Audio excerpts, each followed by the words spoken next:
En avril 2020, j'ai été élue dirigeante d'église et chargée du travail d'abreuvement. J'ai remarqué que des nouveaux n'assistaient pas assidûment aux réunions, qu'ils arrivaient tard et partaient tôt. Certains étaient occupés par leurs études ou leur travail et ne venaient que quand ils le pouvaient. D'autres ne venaient plus parce qu'ils étaient dupés par les mensonges du PCC et du monde religieux. On a essayé de leur parler. Mais certains ne répondaient pas au téléphone, ils avaient disparu. Je me disais qu'on avait essayé de leur parler, que ce n'était pas notre faute s'ils ne voulaient pas venir aux réunions. Il valait mieux se passer d'eux. Et puis, Dieu veut les meilleurs et non pas davantage de gens. Il sauve ceux qui ont une foi authentique et qui aiment vraiment la vérité. S'ils n'avaient pas vraiment la foi, tous nos efforts n'y changeraient rien. Alors, sans prier, sans chercher, ni en discuter avec ma dirigeante, j'ai décidé d'expulser ces nouveaux venus. J'ai essayé de parler à certains d'entre eux, mais ils ne voulaient pas aller aux réunions. Ce qui m'a fortement confortée dans mon jugement.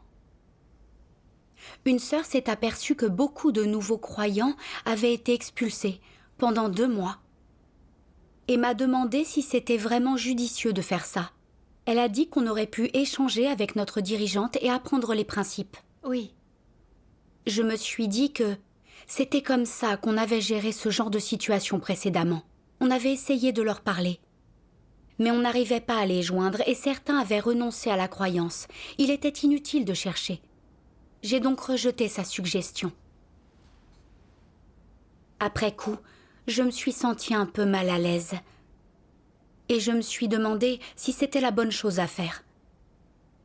Je ne pensais pas pouvoir avoir tort, parce qu'on leur avait quand même offert notre soutien. Mais ils ne voulaient plus venir aux réunions, ce n'était pas de notre faute. Je pensais qu'ils n'étaient juste pas de vrais croyants. Même si j'étais mal à l'aise, je n'ai pas prié ni cherché, et j'ai laissé tomber des nouveaux venus chaque mois. Plus tard, ma dirigeante a appris que je ne suivais pas les principes et m'a sévèrement critiquée, en disant que je ne connaissais aucun principe et que j'agissais de mon propre chef. Elle a aussi dit que c'était très dur pour chacun d'eux de se présenter devant Dieu, que les frères et sœurs de nos autres églises faisaient de leur mieux pour les soutenir, tandis que je les balayais nonchalamment du revers de la main. Je les délimitais sans leur offrir un soutien aimant, ce qui était irresponsable. C'est vrai. Oui. Ensuite, elle m'a demandé pourquoi ils ne venaient pas aux réunions, quel genre de notions et de problèmes ils avaient, si j'avais essayé de leur en parler, et si j'avais cherché d'autres moyens de les aider et les soutenir. Oui. Je n'ai été capable de répondre à aucune de ces questions. Mais dans ma tête, je me suis revue baisser les bras face aux nouveaux croyants encore et encore. Alors j'ai enfin compris que je n'avais pas été responsable vis-à-vis d'eux, que je ne les avais pas aidés et soutenus avec amour. Je n'avais pas vraiment compris quelles étaient leurs notions et leurs difficultés, ni pourquoi ils n'allaient pas aux réunions. Comme ils étaient absents depuis un moment, j'avais pensé qu'ils n'étaient plus intéressés. Et je ne m'étais pas souciée d'eux. J'ai vu que je n'avais vraiment pas assumé mes responsabilités envers les nouveaux. Je les avais rejetés au mépris des principes. Je manquais vraiment d'humanité. Je me suis donc présentée devant Dieu pour prier, lui demandant de m'éclairer pour que je comprenne sa volonté, que je réfléchisse sur moi-même. Amen.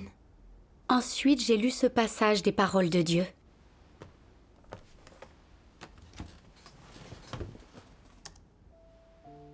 Dieu Tout-Puissant dit : il faut faire preuve d'attention et de prudence et compter sur l'amour dans le traitement des personnes qui étudient le vrai chemin. En effet, tous ceux qui cherchent le vrai chemin sont des incroyants. Même les religieux parmi eux sont plus ou moins incroyants. Et ils sont tous fragiles. Si quelque chose ne s'accorde pas avec leurs notions, ils sont susceptibles de le nier. Et si une formule n'est pas conforme à leur volonté, ils sont susceptibles de la contester. Par conséquent, leur prêcher l'Évangile exige de nous de la tolérance. Cela nécessite un amour extrême de notre part, et cela nécessite certaines méthodes et approches. Ce qui est crucial, cependant, c'est de leur lire les paroles de Dieu, de leur transmettre toutes les vérités que Dieu exprime pour sauver l'homme, et de leur faire entendre la voix de Dieu et les paroles du Créateur. Ainsi, ils en tireront profit. Il y a des gens qui, bien qu'ils soient souvent négatifs, croient vraiment en Dieu. C'est juste que, parce que leur stature est petite, ils n'ont aucune compréhension des diverses vérités qui concernent la foi en Dieu et se croient donc de piètre calibre, incapables de suivre, très problématiques, ce qui engendre de la négativité et les conduit même à jeter l'éponge. Ils prennent la décision d'abandonner, d'arrêter de poursuivre. Ils s'excluent eux-mêmes. Ce qu'ils pensent, c'est « En tout cas, Dieu ne m'a pas loué pour ma croyance en lui. Dieu ne m'aime pas non plus, et je n'ai pas beaucoup de temps pour aller aux réunions. Ma famille est pauvre et j'ai besoin de gagner de l'argent, etc. » Cela fait autant de raisons pour lesquelles ils ne peuvent pas aller aux réunions. Si tu ne détermines pas rapidement ce qui se passe, tu les catalogueras probablement comme n'aimant pas la vérité et comme n'étant pas des gens qui croient vraiment en Dieu, ou bien comme convoitant les conforts de la chair, comme poursuivant les choses de ce monde et comme étant incapables d'y renoncer. Et à cause de cela, tu les abandonneras. Est-ce conforme au principe? Ces raisons représentent-elles vraiment la nature et l'essence de la personne? En fait, c'est à cause de leurs difficultés que ces gens deviennent négatifs. Si tu peux résoudre ces problèmes, ils ne seront pas si négatifs et ils pourront suivre Dieu. Quand ils sont faibles et négatifs, ils ont besoin du soutien des gens. Si tu les aides, ils pourront se remettre sur pied. Mais si tu les ignores, il leur sera facile de devenir négatifs et d'abandonner. Tout dépend si les personnes qui font le travail de l'Église ont de l'amour ou non, si elles portent ce fardeau ou non. Le fait que certaines personnes ne viennent pas souvent aux réunions ne veut pas dire qu'elles ne croient pas vraiment en Dieu. Cela n'équivaut pas à une aversion pour la vérité. Cela ne veut pas dire qu'elles convoitent les plaisirs de la chair et ne sont pas en mesure de mettre de côté leur famille et leur travail. Et encore moins doivent-elles être jugées comme trop émotives ou éprises de l'argent. C'est juste que, sur ces questions, les statures et les aspirations des gens sont différentes. Certains aiment la vérité et sont capables de rechercher la vérité. Ils sont prêts à souffrir et sont capables de renoncer à ces choses. Certains ont peu de foi et lorsqu'ils sont confrontés à des difficultés réelles, ils sont impuissants et ne peuvent pas les surmonter. Si personne ne les aide ni ne les soutient, ils jetteront l'éponge et rendront l'âme. Dans ces moments-là, ils ont besoin du soutien, des soins et de l'assistance des autres. À moins qu'ils ne soient des non-croyants, qu'ils soient dépourvus d'amour pour la vérité et qu'ils soient de mauvaises personnes, auquel cas ils peuvent être ignorés. S'ils croient vraiment en Dieu, mais ne vont pas souvent aux réunions à cause de quelques difficultés réelles, alors ils ne doivent pas être abandonnés, mais recevoir une aide et un soutien affectueux. Une bonne personne, capable de comprendre et d'un assez bon calibre, mérite encore plus d'aide et de soutien. Amen. Amen. J'ai eu honte en songeant à ce que cela signifiait. Dieu est devenu chair dans les derniers jours et il est venu parler et œuvrer parmi nous pour notre salut. Il sait à quel point Satan nous a corrompus, qu'on est plein de rébellion et de résistance. Il fait tout son possible pour sauver chacun de nous. Absolument. Dieu ne rejetterait pas quelqu'un, même s'il n'y avait qu'une lueur d'espoir. Dieu déborde de miséricorde et de tolérance pour les humains. Son amour pour nous est immense. Amen. Oui. Ces nouveaux croyants étaient comme des nouveau-nés. Ils ne comprenaient pas la vérité et n'avaient pas encore de base sur le vrai chemin. Ils étaient vulnérables. Dieu nous demande de faire preuve de beaucoup d'amour et de beaucoup de tolérance à leur égard. Dès lors qu'ils ont une vraie foi et une bonne humanité, même s'ils sont faibles, ont des notions religieuses et sont trop occupés pour venir aux réunions, on ne peut pas les négliger. Oui.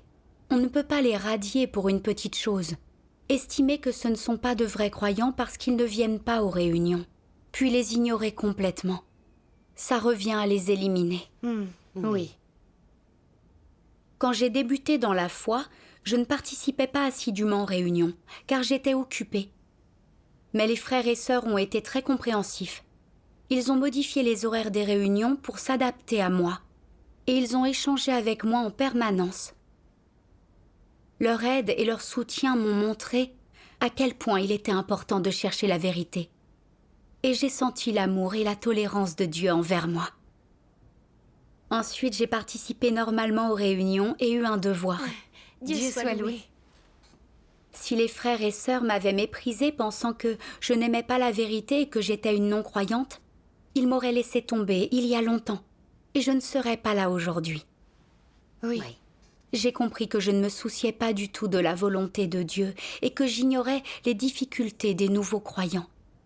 J'étais mécontente et les rejetais, parce que je pensais qu'ils étaient occupés, qu'ils avaient trop de notions. Alors je les délimitais. Et je ne voulais pas payer un prix plus élevé pour les aider. Je n'avais pas été indulgente avec ces nouveaux croyants, et je n'avais assumé aucune responsabilité vis-à-vis d'eux. J'ai prié Dieu. Oh Dieu, je veux me repentir devant toi. S'il te plaît, guide-moi, pour que je corrige mes défauts rapidement, pour que j'aide et soutienne ces gens avec amour. Amen. Ensuite, j'ai offert mon soutien à ces nouveaux avec d'autres membres de l'Église. On a découvert leurs difficultés et échangé patiemment avec eux. Et certains sont même revenus aux réunions. C'est formidable. Dieu soit loué. Il y en avait une qui travaillait beaucoup et avait du mal à venir aux réunions. Elle disait « Tant que je crois dans mon cœur, Dieu ne me rejettera pas ». J'avais cru qu'elle n'était préoccupée que par l'argent et que sa foi n'était pas sincère. Mais en apprenant à la connaître, j'ai rapidement compris qu'elle ne venait pas aux réunions parce que les horaires ne lui convenaient pas. On a donc modifié les horaires des réunions pour qu'ils lui conviennent. Et on a échangé avec elle. Elle a alors compris que dans les derniers jours, Dieu se servait de la vérité pour purifier l'humanité. Et que les vrais croyants avaient besoin de se réunir davantage. Chercher et gagner la vérité. Se délivrer de leur corruption et procéder à des changements dans leur vie. Que c'était le seul moyen d'obtenir l'approbation de Dieu. Oui. Ceux qui ont la foi sans participer aux réunions, qui ne font que croire dans leur cœur et de reconnaître Dieu en traitant la croyance comme un passe-temps, sont tous des incroyants aux yeux de Dieu. Même s'ils croient fermement, ils n'obtiendront pas l'approbation de Dieu. Oui. Grâce à l'échange, cette nouvelle croyante a compris que son point de vue était erroné et a voulu assister aux réunions de nouveau. Dieu soit loué. Ça signifiait qu'elle pouvait accepter la vérité et qu'elle était une vraie croyante. Tu as raison. Je me suis sentie coupable et j'ai eu des regrets quand j'ai vu ces nouveaux revenir aux réunions, les uns après les autres. J'avais juste rejeté des gens arbitrairement. J'avais failli gâcher leur chance de salut, ce qui aurait été un grand mal. Oui.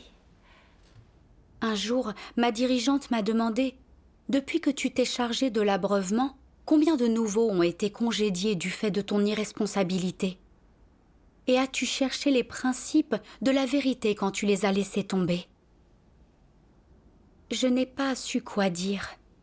Elle m'a ensuite envoyé un passage des paroles de Dieu.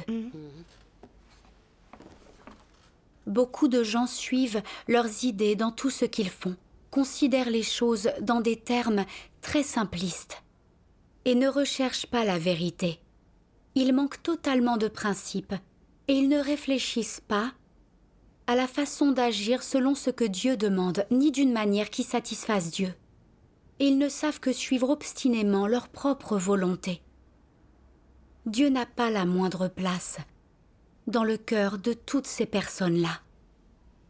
Certains disent « Je ne prie Dieu que lorsque je rencontre des difficultés », mais cela ne semble toujours pas avoir d'effet. Donc en général, maintenant, quand il m'arrive quelque chose, je ne prie pas Dieu car ça ne sert à rien. Dieu est totalement absent dans le cœur de ces personnes-là. Elles ne cherchent pas du tout la vérité, quoi qu'elles fassent. Elles suivent sans cesse et toujours leurs propres idées. Y a-t-il donc vraiment des principes dans leurs actions? Absolument pas. Elles voient tout en termes simples. Même lorsqu'on leur communique les principes de la vérité, elles ne sont pas capables de les accepter, car il n'y a jamais eu de principe dans leurs actions. Dieu n'a pas de place dans leur cœur. Et il n'y a personne d'autre qu'elles-mêmes dans leur cœur.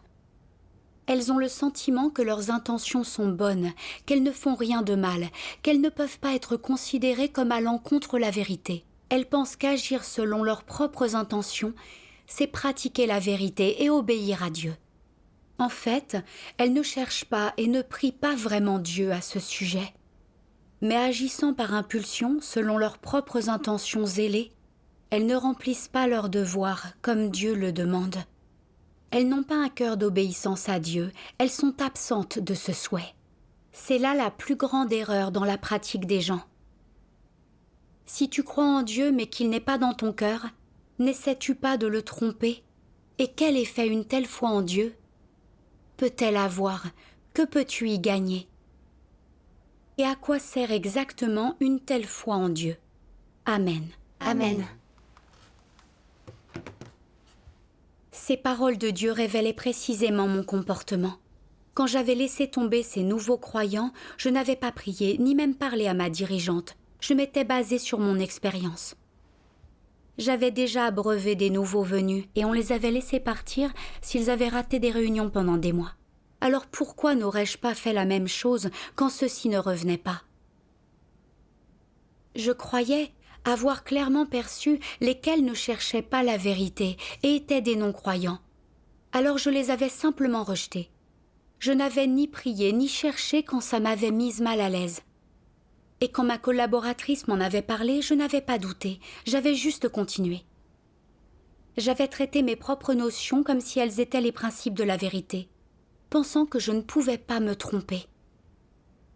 Je ne m'étais pas souciée des autres et je n'avais pas tenu Dieu dans mon cœur.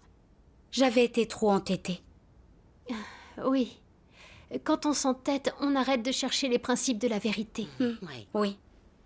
Je jugeais de la sincérité de la foi des nouveaux sur la base de leur assiduité aux réunions, estimant qu'on pouvait les laisser tomber s'ils ne venaient pas pendant un certain temps.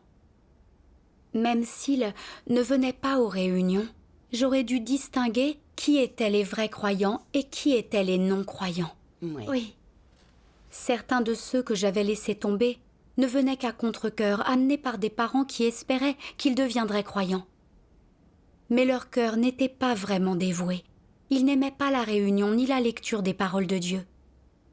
D'autres cherchaient la renommée, la fortune et suivaient des tendances malfaisantes. Ils n'avaient absolument pas envie de suivre Dieu. Ils haïssaient tout échange sur les paroles de Dieu et y résistaient. Ces gens étaient des non-croyants qui haïssaient la vérité par nature. Quand de telles personnes ne viennent pas aux réunions, on peut les abandonner. Oui. Certains nouveaux venus ont une bonne humanité et une foi sincère. Mais ils ne comprennent pas la vérité ni l'importance des réunions parce qu'ils découvrent tout ça. Ils pensent qu'ils ont juste besoin de croire en Dieu, que les réunions sont superflues. Alors ils viennent quand ils peuvent et les ratent le reste du temps. Et certains ont des difficultés concrètes, comme par exemple des conflits d'horaires, et c'est pour ça qu'ils ne viennent pas. Ce qu'on doit faire, c'est échanger et les aider à surmonter leurs difficultés avec amour et tendresse. Nous servir des paroles de Dieu pour résoudre leurs notions et leur faire comprendre la volonté de Dieu de sauver l'homme, tout en adaptant les horaires des réunions à leurs emplois du temps personnels. C'est vrai. Je ne me penchais pas sur leur situation concrète. Et je n'appliquais pas les principes. Je ne comprenais pas la vérité, je m'entêtais à faire les choses à ma façon. Et j'abandonnais négligemment les nouveaux. Je faisais le mal en perturbant le travail de l'Église. Oui. Il semblait qu'aucun d'eux ne voulait venir aux réunions, mais ils n'étaient pas tous dans le même cas. Sans comprendre leur situation, il est aisé de les délimiter. Oui. Oui. Dieu avait payé un prix énorme pour chaque nouveau croyant qui acceptait son œuvre des derniers jours. Des frères et sœurs avaient évangélisé ces croyants de nombreuses fois avec patience. Mais j'avais décrété que ces gens ne seraient pas sauvés par Dieu sans même avoir cherché la vérité. J'avais été arrogante au-delà de toute raison. Ce n'était pas d'eux que venait le problème quand ils ne participaient pas aux réunions, mais de mon ignorance de ce qu'ils vivaient, et du fait que je ne les soutenais pas comme j'aurais dû. Je me servais aussi du fait que Dieu voulait les meilleures personnes et non plus de gens comme d'une excuse pour laisser tomber les nouveaux. En réalité, cela signifiait que le royaume de Dieu avait besoin de gens dotés d'une foi authentique et aimant la vérité, et que Dieu ne sauverait pas les non-croyants, les malfaiteurs et les antéchrists. Oui. Mais j'avais considéré les nouveaux qui manquaient les réunions comme des gens que Dieu ne sauverait pas. J'avais mal interprété les paroles de Dieu. Je n'avais pas vraiment échangé avec ces nouveaux croyants ni les avais aidés. Je n'avais pas fait ce que j'aurais dû faire. Je n'avais pas non plus cherché à comprendre s'ils s'intéressaient vraiment à la vérité, s'ils étaient de vrais non-croyants. À la place, je les avais rejetés aveuglément. Si ma dirigeante ne m'avait pas traitée, je ne me serais pas aperçue que je gâchais la chance de salut de tous ces gens. C'est vrai. J'ai compris à quel point mon comportement avait été détestable. Sans connaître les principes et sans chercher, j'avais agi selon mon tempérament satanique. Il s'agissait de transgression. J'ai compris que je devais me repentir et changer, sinon Dieu allait me tourner le dos. C'est vrai. Quand on suit ses idées au lieu de chercher les principes, on risque de s'opposer à Dieu à tout moment, ce qui a des conséquences horribles. Oui. Vraiment horrible. En tant que dirigeante d'église, mon rôle est d'abreuver et de nourrir ces frères et sœurs qui débutaient dans la foi, de les aider à résoudre leurs notions et leurs problèmes, pour qu'ils comprennent l'œuvre de Dieu et s'enracinent rapidement sur le vrai chemin. Mais je faisais juste ce que je voulais. Non seulement je suivais ma propre route, mais j'étais une aveugle qui conduisait et égarait d'autres aveugles. De sorte que des frères et sœurs rejetaient eux aussi arbitrairement les nouveaux, gâchant leur chance de salut. Je faisais le mal. J'ai été terrifiée quand j'ai mesuré la gravité des conséquences de mon comportement. Je me suis haïe aussi. Pourquoi n'avais-je pas prié Dieu ni cherché les principes de la vérité? Pourquoi n'avais-je pas consulté ma dirigeante avant ça? Pourquoi avais-je agi avec autant de bravade dans mon comportement? J'ai prié Dieu, puis j'ai lu un passage de ses paroles. Laisse-moi le lire. Bien sûr. Si, au fond de toi et de ton cœur, tu comprends sincèrement la vérité, tu sauras la pratiquer et obéir à Dieu, et tu t'engageras naturellement sur le chemin de la poursuite de la vérité. Si le chemin que tu empruntes est le bon, s'il est conforme à la volonté de Dieu, l'œuvre du Saint-Esprit ne te quittera pas, et tu risqueras moins de trahir Dieu. Sans la vérité, il est aisé de faire le mal, de le faire involontairement. Par exemple, si tu as un tempérament arrogant, alors te dire de ne pas t'opposer à Dieu ne sert à rien, tu ne peux pas t'en empêcher, c'est incontrôlable pour toi. Tu ne le ferais pas exprès, tu le ferais sous la domination de ta nature arrogante et vaniteuse. Ton arrogance et ta vanité te feraient mépriser Dieu et te le feraient voir comme n'ayant pas d'importance. Ton arrogance et ta vanité te feraient t'exalter. Elles te feraient te mettre constamment en valeur. Elles te feraient mépriser les autres, elles ne laisseraient dans ton cœur que toi-même. Ton arrogance et ta vanité te priveraient de la place de Dieu dans ton cœur. Et elles finiraient par te faire prendre la place de Dieu et forcer les gens à se soumettre à toi. Et elles te feraient vénérer tes propres pensées, tes propres idées et tes propres notions comme la vérité. Tant de mal est perpétré par les hommes sous la domination de leur nature arrogante et vaniteuse. Amen. Amen. Amen. J'avais lu ce passage de nombreuses fois, mais il ne m'a vraiment parlé qu'après cette expérience. Je ne servais pas depuis longtemps comme dirigeante et je n'avais aucune réalité de la vérité. Il y avait de nombreux principes de la vérité que je ne comprenais pas. Mais j'avais une très haute opinion de moi, comme si je comprenais tout. Je regardais seulement les actes des nouveaux croyants et non pas leur essence. Me croyant compétente, je ne priais pas, je ne cherchais pas, je ne parlais pas à ma dirigeante, je n'écoutais pas ma partenaire. J'étais vraiment arrogante. Ma dirigeante m'avait critiquée parce que je ne comprenais pas les principes et ne cherchais même pas ces vérités. Et elle avait eu raison à 100%. Oui. Il y a de nombreux principes sur la manière de traiter les nouveaux croyants. Comme le principe d'aider les gens avec amour et celui de les traiter justement. Il y a aussi des vérités sur la manière de résoudre leurs notions, etc. Si j'avais eu le moindre respect pour Dieu et si je n'avais pas été aussi sûre de moi, si j'avais vraiment pris ces principes en considération, je n'aurais jamais été aussi têtue et perturbatrice dans notre travail. Oui. J'ai compris que vivre selon mon tempérament corrompu m'amenait à faire le mal et à résister à Dieu. Je me suis haïe de plus en plus et j'ai senti que je méritais que Dieu me damne. J'ai aussi juré de chercher la vérité pour résoudre mon tempérament arrogant. Amen. Après ça, j'ai lu 2 passages des paroles de Dieu. Regardons ensemble la vidéo de ces passages. D'accord. Dieu Tout-Puissant dit : dans leur travail, les dirigeants et ouvriers d'Église doivent être attentifs à 2 principes.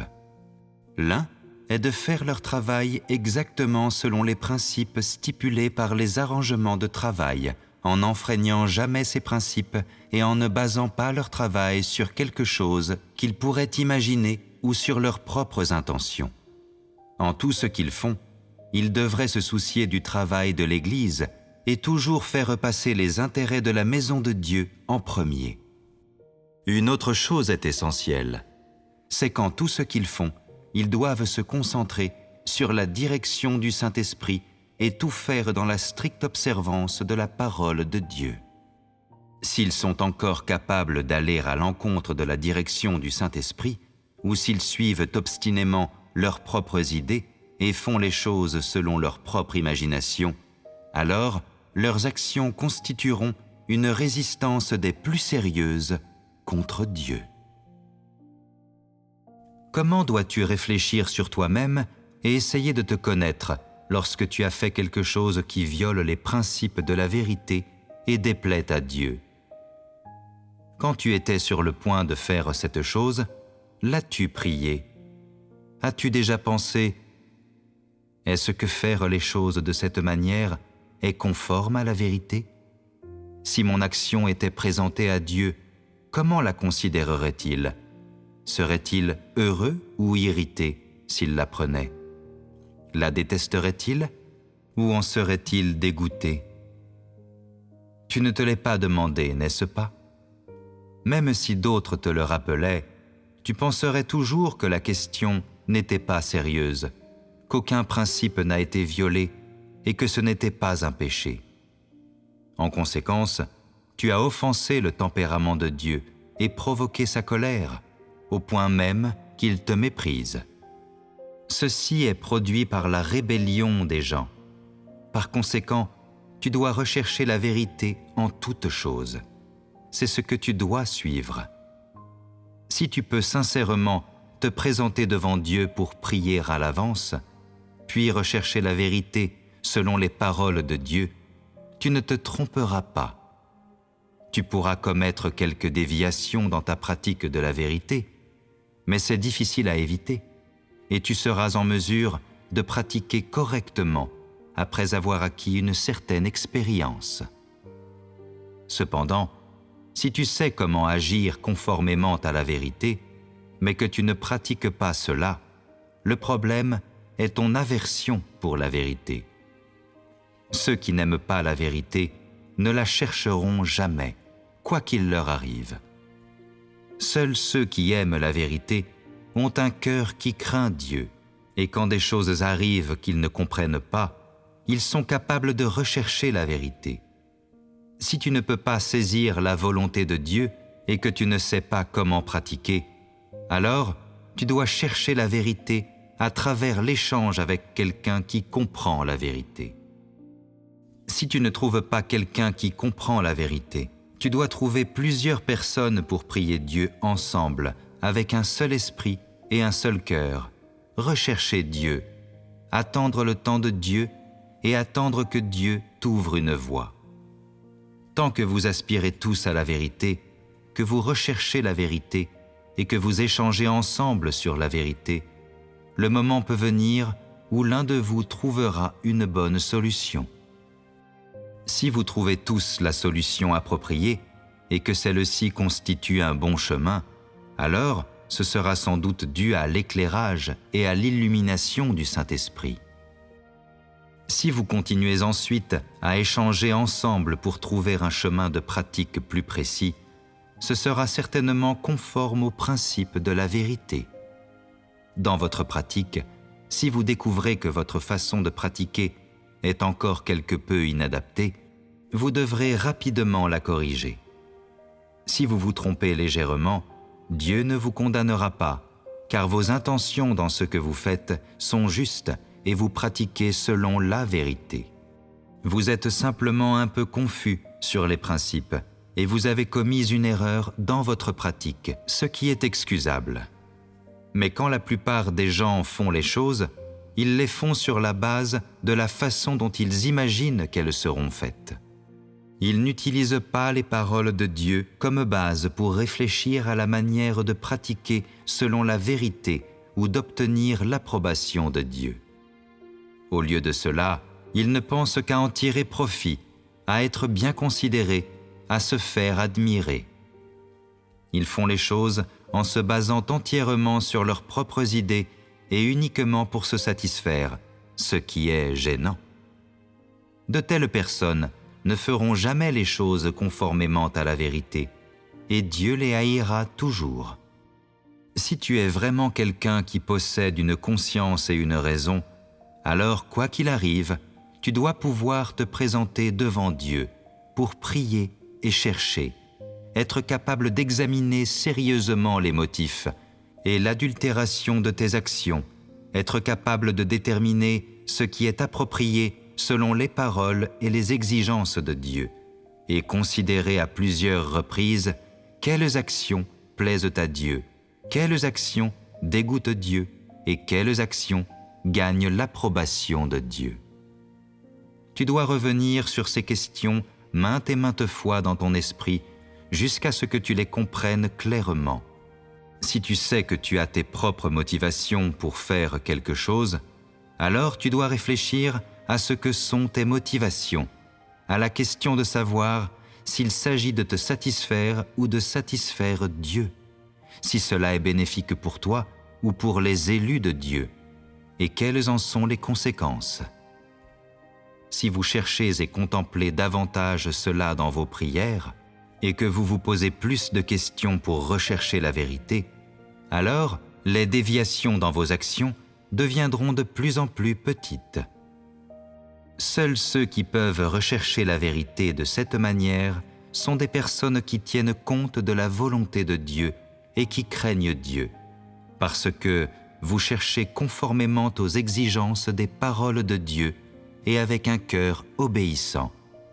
Et les conclusions auxquelles vous aboutissez en cherchant de cette manière seront conformes aux principes de la vérité. Amen. Amen. Ces paroles de Dieu sont parfaitement claires. Oui, c'est vrai. Oui. Elles m'ont donné un chemin de pratique. Les dirigeants et les ouvriers doivent travailler en respectant strictement les principes de la vérité et toujours s'assurer qu'ils suivent la direction du Saint-Esprit. Nous devons aussi prier et chercher dans notre devoir, vénérer sincèrement Dieu. Ne pas suivre nos propres idées, notions ou expériences antérieures, en faisant juste ce qu'on veut. Oui. Au lieu de nous fier à nous-mêmes, nous devons chercher les principes. Et quand nous ne comprenons pas quelque chose, nous devons chercher et échanger avec les autres afin de comprendre les principes avant d'agir. Voilà la volonté de Dieu. Oui. Amen. J'ai vraiment tiré des leçons de cette expérience. Si Dieu n'avait pas fait en sorte que ma dirigeante me critique, je n'aurais jamais mesuré la gravité des conséquences de mes actes. Je me suis dit que désormais, je devais faire mon devoir en respectant les principes de la vérité. Bien. Amen. Plus tard, de nouveau ont cessé de venir aux réunions. Et je n'ai pas osé faire des suppositions et les rejeter de manière aussi cavalière. Il y en avait un à qui nous avions offert notre soutien plusieurs fois. On a discuté de sa situation avec notre dirigeante. Ayant acquis la certitude que c'était un non-croyant, nous l'avons congédié. L'autre était une sœur qui croyait en Dieu depuis 2 ans. Elle aimait lire les paroles de Dieu et faisait de son mieux dans son devoir. Elle avait lu les paroles de Dieu, jugeant et exposant la corruption des gens. Elle s'était comparée à ces paroles et avait cru qu'elle était corrompue au-delà de tout espoir. Alors elle avait baissé les bras. Nous avons échangé sur les paroles de Dieu avec elle pour qu'elle voie que le salut de Dieu était fait pour ceux qui étaient corrompus par Satan. Que Dieu comprenait nos difficultés et nos faiblesses comme le ferait une mère avec ses enfants. Et qu'il ne nous abandonnait pas tant qu'on continuait à vraiment chercher la vérité. Parce que Dieu sauvait les hommes autant que possible. Elle a fondu en larmes quand on a dit ça et elle a senti l'amour de Dieu. On l'a aidée quelquefois et elle participe normalement aux réunions maintenant. Dieu soit loué. Merveilleux. Cette expérience m'a vraiment montré l'amour de Dieu et sa sincérité pour ce qui était de sauver l'humanité corrompue. Et en faisant l'expérience concrète des paroles de Dieu, j'ai gagné une certaine compréhension de mon tempérament corrompu. Et j'ai vu les conséquences quand je faisais mon devoir à ma façon. J'ai gagné de la vénération pour Dieu. Dieu soit loué. Aujourd'hui, je peux faire mon devoir selon les principes, grâce à la guidance de Dieu. Dieu soit loué. Rendons Dieu grâce. soit loué. loué.